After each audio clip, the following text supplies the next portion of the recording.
Hey everybody, it's Brandon here with Brandon Survival Outdoors, and today we're going to be talking about the dangers of sugar withdrawal in a survival situation, so don't go anywhere.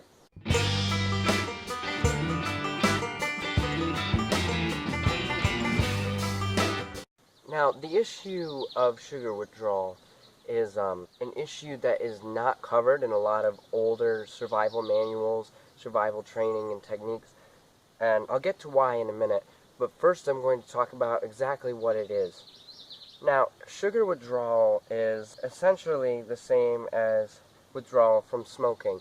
When your body is used to an addictive substance and you cut off the source and it craves more with the idea that it will be forced to shut down if it doesn't receive its typical dosage. So, many people don't know this, but sugar is actually an addictive substance, and the amount we consume is much, much higher than our healthy allowance. Think like a thimble full of wine every day is good for you, but 2 bottles is bad. In our typical diet, we eat way more sugar than is necessary or is healthy for us. So when you're plunged into a survival situation, you are no longer going to have access to all the sugar that you had in your everyday life. So your body is going to crave that sugar and you are going to have no way of satisfying it. So you'll begin to go through withdrawal. Now, this withdrawal from sugar can cause several different symptoms, some mental, some physical. Its duration is usually 3 days to 2 weeks. So common mental symptoms are depression, anxiety, agitation, hopelessness, that kind of thing. So common physical signs are nausea, tired, you got shakiness, dizziness. Usually that's in the more severe cases. I remember I did a sugar detox, and basically what happened is for about 6 days my new favorite hobby was to lay on the couch and think about all the things wrong in my life and then snap at people about it when they walk by. And obviously this was not a good way to handle this, but I do have first-hand experience with how this feels, and that's how I came to realize that this would be a very dangerous event in a survival situation. So the reason that this issue isn't addressed in earlier survival manuals and videos is because this is a relatively recent issue. Just like you'll never find a health book from, say, the 1840s addressing child obesity, because this is all a relatively recent issue, and it's been recently linked to the fact that we are consuming more and more sugar in our diet. This is why we are becoming unhealthy, we are becoming obese, weak, tired. These are the negative effects of substance abuse. And you know, I'm not calling you an abuser if you eat some sugar. I'm going to talk about that in a little bit. I'm going to get to the healthy ways of consuming sugar. So first I'm going to address what to do if you land yourself in a survival situation and you begin to experience this sugar withdrawal.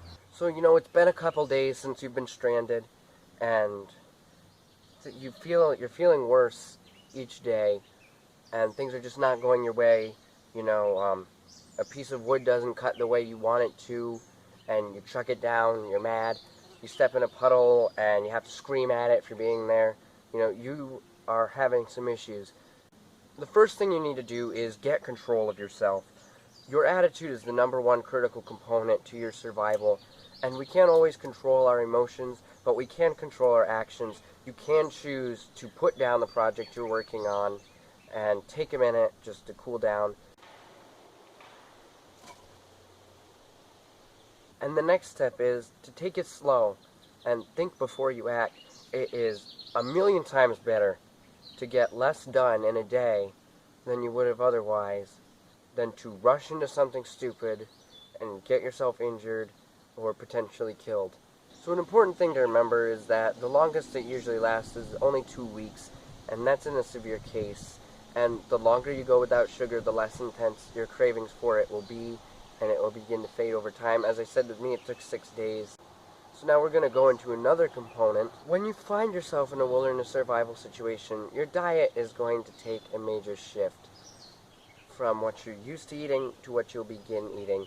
So I'm going to make up a little scenario for myself to kind of give you an example of how this withdrawal affects your mind. So on the first day for food, you caught a rabbit, and that's amazing. You know, that's not a typical thing. So you've caught a rabbit, and you eat it, and that's your food for the first day. On the second day, you catch a squirrel, again amazing, and you eat it, and that's your food for the second day. By the third day, you've made a fish hook, you've gone fishing, and you've caught one or two, and you eat them, and that's your food for the third day. So now, according to your mind, things are going terrible. It's all horrible because your blood sugar is plummeting, it's bringing all these negative effects into your body. So even though this is an exceptionally good situation where somehow I'm catching exceptional food 3 days in a row, my body is not going to tell me that, and it's going to try to win over my logic. So how do you handle this? How do you handle this situation? Well, the key is maintaining a balanced diet, like anything else. So say on day one, I strangely catch my rabbit, and I cook him and eat him, and I eat some red clover with him. Now red clover has some sugar in it, and it will slow the effects of the sugar withdrawal. It will kind of bring my sugar level down, and it's going to be unpleasant, but it's not going to take it from a high drop. It's going to give it a coast to ride on. So my second day, I've got my squirrel, and I eat some berries with it. So again, I've just got this coast that it's coasting down on, and this is unpleasant, but it's much more pleasant to ride down a hill than it is to drop off the edge of a cliff, if you know what I mean.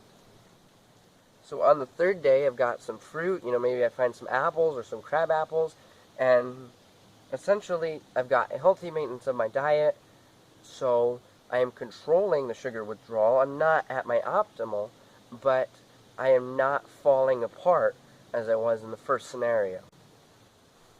Alright, so I hope you've learned something today. Comment down below if you have, and just feel free to pop that subscribe button, and you'll get email every time I post a new video. Hit the bell next to it to make sure that you get your notification. And something I wanted to mention, my brother Matthew has started his own YouTube channel. It's called Matthews and Family Vehicles. So go check that out, you know, pop the subscribe right on that too, and make sure you hit the bell. Thanks for sticking with me to the end of the video, and I hope you join me again next time for Brandon's Survival Outdoors. Thank you very much.